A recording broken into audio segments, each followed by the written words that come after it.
নমস্কার, your internet school চ্যানেলে তোমাদের সকলকে স্বাগত। তো আজকে আমরা তোমাদের ক্লাস 9-এর ভৌতবিজ্ঞানের রায় ও মার্টিন কোশ্চেন ব্যাংক অনুসারে তৃতীয় পর্যায়ক্রমিক মূল্যায়নের মডেল কোশ্চেন সেট 2-এর প্রশ্নগুলোর সমাধান করব। তো দেরি না করে চলো ভিডিওটা শুরু করা যাক। প্রথমে গ্রুপের একে বলেছে সঠিক উত্তরটি বেছে নিয়ে লেখো। একটা বলেছে জলের ঘনত্ব 1 গ্রাম পার সেমি কিউব হলে কেজি পার মিটার কিউব এককে এর মান হবে। সঠিক উত্তরটা হচ্ছে অপশান বি 10 কিউব। পরে দিয়ে বলেছে ত্বরণের সিজিএস ও এসআই এককের অনুপাতের মান হলো। সঠিক উত্তরটা হচ্ছে অপশান ডি 10⁻²। দুইয়ের উত্তরটা কিভাবে হলো দেখে নাও। পরে 1-3 বলেছে দুটি তরলের ঘনত্ব যথাক্রমে D1 ও D2, তরল দুটিকে সমভরে মিশ্রিত করলে মিশ্রণের ঘনত্ব হবে। সঠিক উত্তর হচ্ছে option B 2D1D2 whole divided by D1 plus D2।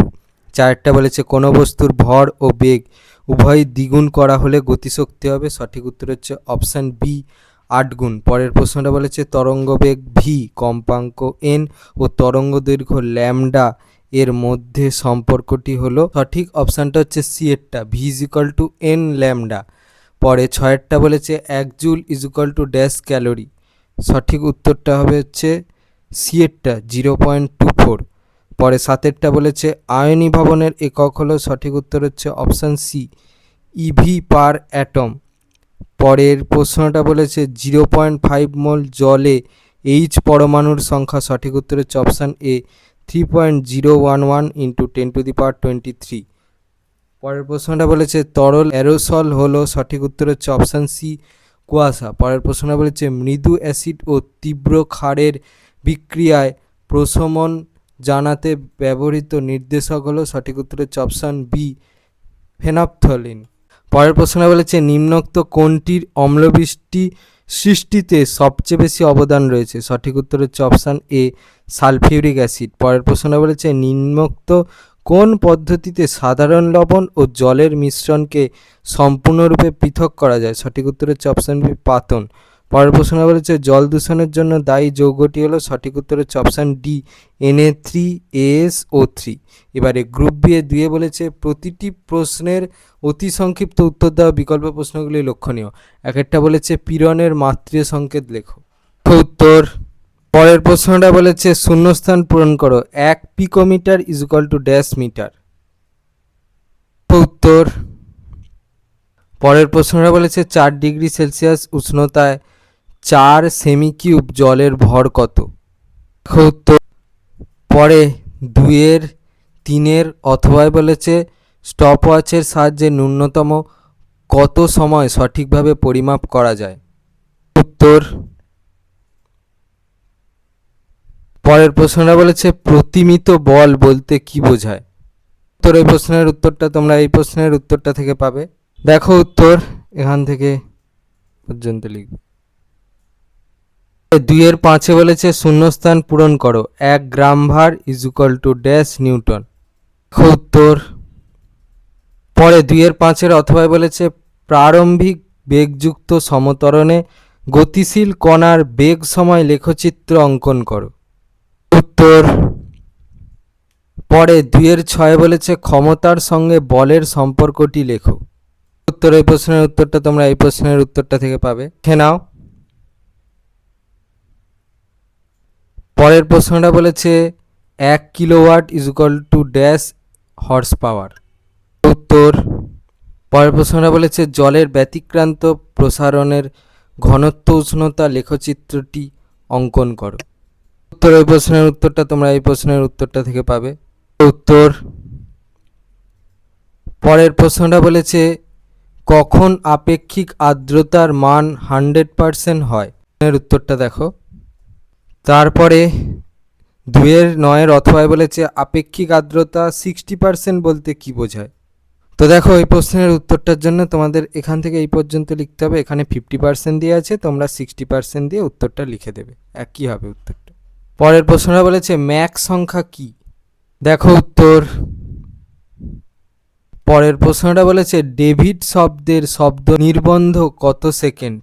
উত্তরটা হচ্ছে 1/5 বা 0.2 সেকেন্ড। যেহেতু হচ্ছে এই ডেভিডটা হচ্ছে একমাত্রিক শব্দ। পরের প্রশ্নটা বলেছে একটি ইলেকট্রন কণার ভর কত? দেখো উত্তর। প্রশ্নটা বলেছে পটাশিয়াম মৌলের ইলেকট্রন বিন্যাস দেখাও, চিত্র দেখাতে হবে না। দেখো উত্তর। প্রশ্নটা বলেছে অথবা মহাকর্ষীয় বলের থেকে নিউক্লিয় বল কত গুণ শক্তিশালী? দেখো উত্তর। এই 5 নম্বর পয়েন্টটা লিখলে হবে। পরে 14 বলেছে চিনির আণবিক ভর কত? উত্তরটা হচ্ছে 342। পরের প্রশ্নটা বলেছে এক মোল অক্সিজেন কথাটি সঠিকভাবে লেখো, সঠিকভাবে লিখলে হবে এক মোল অক্সিজেন পরমাণু। পরের প্রশ্নটা বলেছে প্রকৃত দ্রাব্যের কণাগুলির ব্যাস প্রায় কত সেমি পর্যন্ত হয়? উত্তর। পরের প্রশ্নটা বলেছে দই কি জাতীয় কোলয়েড? উত্তর। পরে ওই প্রশ্নের অথবায় বলেছে পনির কি জাতীয় কোলয়েড? দেখো উত্তর। প্রশ্নটা বলেছে রয়্যাল ওয়াটার কি? দেখো উত্তর। প্রশ্নটা বলেছে হাইড্রক্সি অ্যাপেটাইট কি? উত্তর এখান থেকে। পরের প্রশ্নটা বলেছে শূন্যস্থান পূরণ করো, বাষ্পীভবন প্লাস ঘনীভবন ইজ ইকুয়াল টু ড্যাশ। উত্তরটা হচ্ছে পাতন। পরের প্রশ্নটা বলেছে ন্যাপথা কি কাজে ব্যবহার করা হয়? দেখো উত্তর।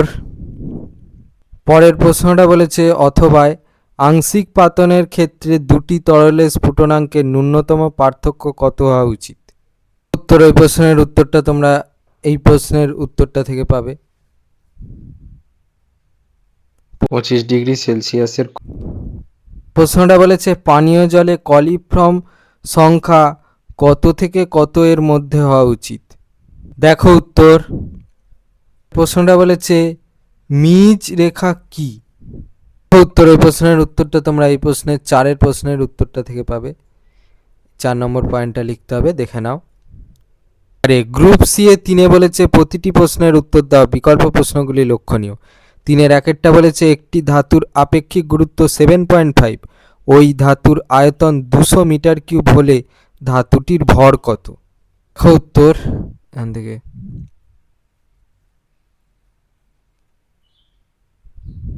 প্রশ্নটা বলেছে 3-2 সান্দ্রতাঙ্ক বলতে কি বোঝায়? এসআইতে এর একক লেখো। উত্তর। এই প্রশ্নের উত্তরটা তোমরা এই প্রশ্নের দ্বিতীয় প্রশ্নের উত্তরটা থেকে পাবে। এইটা হচ্ছে সান্দ্রতাঙ্ক বলতে কি বোঝায়, আর এসআইতে এককটা দেখে নাও। পরে 3-2 অথবায় বলেছে সান্দ্রতা ও ঘর্ষণের মধ্যে দুটি পার্থক্য লেখো। তো দেখো এই প্রশ্নের উত্তরটা থেকে লিখতে হবে। এখানে অনেক বিষয়ের উপর পার্থক্য দেওয়া আছে, যেহেতু তোমাদের দুটো লিখতে বলেছে এখান থেকে নিজেদের মন পছন্দ মতো যে কোনো দুটো বিষয়ের উপর ভিত্তি করে পার্থক্যটা লিখে দেবে। আমি সবগুলো দেখিয়ে দিলাম। পরের প্রশ্নটা বলেছে 3-3 দেখাও যে একটি হালকা ও একটি ভারী বস্তুর গতিশক্তি সমান হলে ভারী বস্তুর ভরবেগ হালকা বস্তুর ভরবেগ অপেক্ষা বেশি হবে। দেখো উত্তর। তোমাদের ওই প্রশ্নের উত্তরটার জন্য এই প্রশ্নের উত্তরটা লিখতে হবে, দেখে নাও 3 প্রশ্নের উত্তরটা। পরে 3-3 অথবায় বলেছে প্রমাণ করো P is equal to whole root 2 me, যেখানে পি ইজ ইকুয়াল টু বস্তুর ভরবেগ, এম ইজ ইকুয়াল টু বস্তুর ভর এবং ই ইজ ইকুয়াল টু বস্তুর গতিশক্তি। দেখো তোমাদের এই প্রশ্নের উত্তরটা এই 7-4 প্রশ্নের উত্তরটা লিখতে হবে, দেখে নাও। পরের প্রশ্নটা বলেছে 3-4 100 গ্রাম ভরের একটি বস্তু কোনো উঁচু স্থান থেকে বাধাহীনভাবে পড়তে থাকলে পতন আরম্ভের 5 সেকেন্ড পরে বস্তুর গতিশক্তি কত হবে? দেখো উত্তর।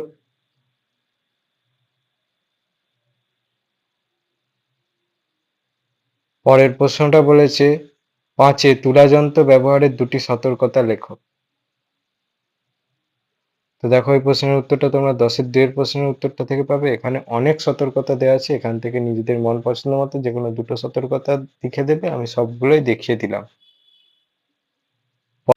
পরে 3-6 বলেছে বলের ঘাত ও ঘাত বলের মধ্যে দুটি পার্থক্য লেখো। তো দেখো এই প্রশ্নের উত্তরটার জন্য এই প্রশ্নের উত্তরটা লিখতে হবে। তো এবার এখানে অনেক বিষয়ের উপর ভিত্তি করে তোমাদের পার্থক্যটা দেওয়া আছে, যেহেতু তোমাদের দুটো বিষয়ের উপর ভিত্তি করে পার্থক্যটা লিখতে বলেছে, তাহলে এখান থেকে নিজেদের মন পছন্দের মতো যে কোনো দুটো বিষয়ের উপর ভিত্তি করে লিখবে। আমি সবগুলো দেখিয়ে দিলাম। পরে 7এরটা বলেছে -10 ডিগ্রি তাপমাত্রার 10 গ্রাম বরফকে বাষ্পে পরিণত করতে কত তাপ লাগবে, যেখানে বলে দিয়েছে বরফের আপেক্ষিক তাপ 0.5 calorie into gram to the power -1 degree Celsius to the power -1। জলের বাষ্পীভবনের লীন তাপ বলে দিয়েছে 537 ক্যালোরি পার গ্রাম। দেখো উত্তর, তোমাদের এই প্রশ্নের উত্তরটা থেকে করে নিতে হবে আইডিয়া নিয়ে। আমি উত্তরটা দেখিয়ে দিচ্ছি পুরোটা, এভাবে করতে হবে। আর তোমাদের ফাইনাল অ্যান্সারটা কত হবে দেখিয়ে দিচ্ছি, 6370 ক্যালোরি। এখান থেকে তোমরা আইডিয়া নিয়ে করে নিতে পারবে। পরে পরি অথবাতে বলেছে 0 ডিগ্রি সেলসিয়াস উষ্ণতায় 40 গ্রাম বরফকে 2400 ক্যালোরি তাপ দিলে কি ঘটবে, যেখানে বলে দিয়েছে বরফ গলনের লীন তাপ 80 ক্যালোরি পার গ্রাম। দেখো উত্তর। পরের প্রশ্নটা বলেছে 8 শব্দ দূষণের সম্ভাব্য দুটি প্রতিকার লেখো। তো দেখো তোমাদের এই নিয়ন্ত্রণটাই লিখতে হবে। এখানে অনেক দেওয়া আছে, এখান থেকে নিজেদের মন পছন্দের মতো যে কোনো দুটো লিখে দেবে। আমি সবগুলোই দেখিয়ে দিলাম। পরের প্রশ্নটা বলেছে 9, যদি BXA এবং DYC পরস্পরের আইসোটোপ হয় তবে B ও D এর মধ্যে সম্পর্ক কি? সম্পর্কটা হচ্ছে B = D। ওড়িশাতে বলেছে দেখাও যে B - D × A + C = 0। Second প্রশ্নের উত্তরটা দেখো। পরে 10 বলেছে 1 মোল N2 এবং 1 মোল N কি একই পরিমাণ নির্দেশ করে, যুক্তি দাও। দেখো উত্তর। পরের প্রশ্নটা বলেছে 11 দ্রাব্যতা লেখের দুটি উপযোগিতা লেখো। দেখো উত্তর। পরের প্রশ্নটা বলেছে 3-11 অথবা উষ্ণতা বৃদ্ধিতে কলিচুনের দ্রাব্যতা কিরূপ পরিবর্তিত হয়, কত ডিগ্রি সেলসিয়াস পর্যন্ত উষ্ণতা বৃদ্ধিতে গ্লোবাল লবণের দ্রাব্যতা বৃদ্ধি পায়। প্রথম প্রশ্নের উত্তরটার জন্য তোমাদের এটা লিখতে হবে, আর দ্বিতীয় প্রশ্নের উত্তরটার জন্য তোমাদের এখান থেকে এই পর্যন্ত লিখতে হবে। এবারে পরে 12 বলেছে কিভাবে নাইট্রিক অ্যাসিড শনাক্ত করবে, বিক্রিয়া সহ লেখো। দেখো এই প্রশ্নের উত্তরটা তোমাদের 10-এর 1-এর প্রশ্নের উত্তরটা লিখতে হবে, এখান থেকে এই পর্যন্ত লিখবে। পরে 13 বলেছে জল ও প্রোপিওনিক অ্যাসিডের মিশ্রণ থেকে কিভাবে এদের পৃথকীকরণ করা সম্ভব। দেখো উত্তর। পরে 14 বলেছে আয়নমুক্ত জল ও পাতিত জলের মধ্যে দুটি পার্থক্য লেখো। তো দেখো এই প্রশ্নের উত্তরটা তোমরা এই প্রশ্নের উত্তরটা থেকে পাবে। এবার এখানে অনেক বিষয়ের উপর ভিত্তি করে পার্থক্যটা দেওয়া আছে, যেহেতু তোমাদের দুটো লিখতে বলেছে, এখান থেকে তোমাদের নিজেদের মন পছন্দের মতো যে কোনো দুটো বিষয়ের উপর ভিত্তি করে পার্থক্যটা লিখবে। আমি সবগুলো দেখিয়ে দিলাম। পরে 15 বলেছে ক্লোরিনেশন কি, এর একটি অসুবিধা লেখো। ক্লোরিনেশন কি সেটা দেখে নাও। আর অসুবিধাটা হচ্ছে তোমরা এই সীমাবদ্ধতা থেকে পাবে, মানে অনেক দেয়া আছে, এখান থেকে নিজেদের মন পছন্দ মতো যে কোনো একটা লিখে দেবে। আমি সবগুলোই দেখিয়ে দিলাম। পরে 15 অথবা বলেছে পানীয় জলকে কিভাবে আর্সেনিক মুক্ত করবে। তো দেখো এই প্রশ্নের উত্তরটার জন্য তোমাদের এখান থেকে যে কোনো দুটো পদ্ধতি লিখে দেবে, যেহেতু তোমাদের প্রশ্নটা হচ্ছে 2 নম্বরের। আমি সবগুলোই দেখিয়ে দিয়েছি। এবারে গ্রুপ ডি এ 4 বলেছে প্রতিটি প্রশ্নের উত্তর দাও, বিকল্প প্রশ্নগুলি লক্ষণীয়। একটা বলেছে নিউটনের তৃতীয় গতিসূত্রের সাহায্যে রৈখিক ভরবেগের সংরক্ষণ সূত্র প্রমাণ করো। দেখো উত্তর। এই প্রশ্নের 3-এর প্রশ্নের উত্তরটা লিখতে হবে, দেখে নাও এখান থেকে। পরেরটা বলেছে 4-2 পৃষ্ঠটানের সংজ্ঞা, মাত্রীয় সংকেত ও এসআই একক লেখো। সংজ্ঞাটা দেখে নাও, মাত্রীয় সংকেতটা দেখে নাও, আর এসআই এককটা দেখে নাও। পরে 4-2 অথবা এতে বলেছে পীড়নের মাত্রীয় সংকেত ও চাপের মাত্রীয় সংকেতের অনুপাত কত, উত্তরটা হচ্ছে 1:1। বিতে বলেছে ইস্পাতের ইয়ং গুণাঙ্ক 20 × 10⁻11 ডাইন পার সেমি বলতে কি বোঝায়। আর সিতে বলেছে গ্যাসের ইয়ং গুণাঙ্ক থাকে না কেন। বিয়ের উত্তরটা দেখো, তোমাদের এই 1-2 প্রশ্নের উত্তরটা লিখতে হবে। এখানে তোমাদের প্রশ্নে যে মানটা দেওয়া আছে সেইটা বসিয়ে উত্তরটা লিখে দেবে, বাকি সব সেম, দেখে নাও। আর সি এর প্রশ্নের উত্তরটার জন্য তোমাদের এই 5-এর 1-এর উত্তরটা লিখতে হবে, দেখে নাও। লাস্টে যোগ করবে যে এই কারণে গ্যাসের ইয়ং গুণাঙ্ক থাকে না। পরে 4-এর 3-এর এতে বলেছে অনুদৈর্ঘ্য তরঙ্গ ও তির্যক তরঙ্গের মধ্যে দুটি পার্থক্য লেখো। আর বিতে বলেছে সুপারসনিক বেগ বলতে কি বোঝায়। এর প্রশ্নের উত্তরটা দেখো, এখানে অনেক বিষয়ের উপর ভিত্তি করে দেওয়া আছে। যেহেতু তোমাদের প্রশ্নটা তাই দুটো বিষয়ের উপর ভিত্তি করে লিখতে বলেছে, এখান থেকে নিজেদের মন পছন্দ মতো যে কোনো দুটো বিষয়ের উপর ভিত্তি করে তোমরা উত্তরটা লিখে দেবে। আমি সবগুলোই দেখিয়ে দিলাম। পরের প্রশ্নের উত্তরটা দেখে নাও। তারপরে 4-এর এতে বলেছে জুলের সংজ্ঞা দাও, বিতে বলেছে সম্পৃক্ত অসম্পৃক্ত বাষ্পের মধ্যে দুটি পার্থক্য লেখো। জুলের সংজ্ঞাটা দেখে নাও। সম্পৃক্ত অসম্পৃক্ত বাষ্পের মধ্যে দুটো পার্থক্য তোমরা এই প্রশ্নের উত্তরটা থেকে লিখবে। এখানে অনেক বিষয়ের উপর ভিত্তি করে দেওয়া আছে, আমি পুরোটা দেখিয়ে দিলাম। এখান থেকে নিজেদের মন পছন্দ মতো যে কোনো দুটো বিষয়ের উপর ভিত্তি করে লিখে দেবে উত্তরটা। পরে 4-এর 5-এর এতে বলেছে রাদারফোর্ডের পরমাণু মডেলের দুটি সীমাবদ্ধতা লেখো, বিতে বলেছে সুস্থির কক্ষপথ বলতে কি বোঝায়। সীমাবদ্ধতার জন্য তোমাদের এই ত্রুটিটা লিখতে হবে, দেখে নাও। আর তারপরের প্রশ্নের উত্তরটা তোমরা এখান থেকে পাবে, দেখে নাও। তারপরে 4-এর 6-এর এতে বলেছে অ্যাভোগাড্রো ধ্রুবক বলতে কি বোঝায়, বিতে বলেছে একটি জলের অণুর ভর নির্ণয় করো। এর উত্তরটা দেখো তোমরা, এর প্রথম প্রশ্নের 1-এর প্রশ্নের উত্তরটা থেকে পাবে, তারপরের প্রশ্নের উত্তরটা দেখে নাও। তারপরে 7-এর এতে বলেছে ব্রাউনীয় গতি কাকে বলে, এর কারণ কি, বিতে বলেছে মোলার মাত্রার একক কি। এর উত্তরটা দেখো, তোমাদের এই 23-এর পুরো দুটো প্রশ্নের উত্তরটাই লিখতে হবে, দেখে নাও। এ পর্যন্ত লিখবে, তারপরের প্রশ্নের উত্তরটা তোমরা এখান থেকে পাবে, দেখে নাও। পেন্সিলে আন্ডারলাইন করাটা ছিল উত্তর। পরে 7-এর অথবা বলেছে 150 ml H2SO4 এর জলীয় দ্রবণে 14.7 গ্রাম H2SO4 দ্রবীভূত আছে। দ্রবণটির এতে বলেছে শতকরা মাত্রা W/V, দুতে বলেছে গ্রাম প্রতি লিটার মাত্রা, তিনে বলেছে মোলার মাত্রা নির্ণয় করো। দেখে নাও উত্তরগুলো।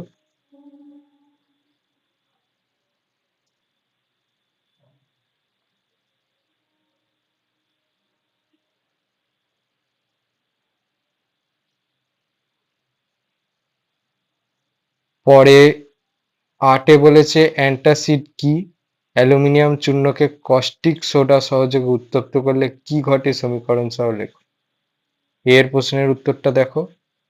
আচ্ছা, বি এর প্রশ্নের উত্তরটার জন্য তোমাদের এই অ্যালুমিনিয়াম আর এই যে NaOH আছে এটা কস্টিক সোডা, ঠিক আছে। তারপরে দেখো এটা লিখবে সোডিয়াম অ্যালুমিনেট লবণ উৎপন্ন হয়, আর হচ্ছে H2 গ্যাস নির্গত হয়, আর হচ্ছে এই যে সেকেন্ড ইকুয়েশনটা আছে এটা লিখবে, দেখে নাও।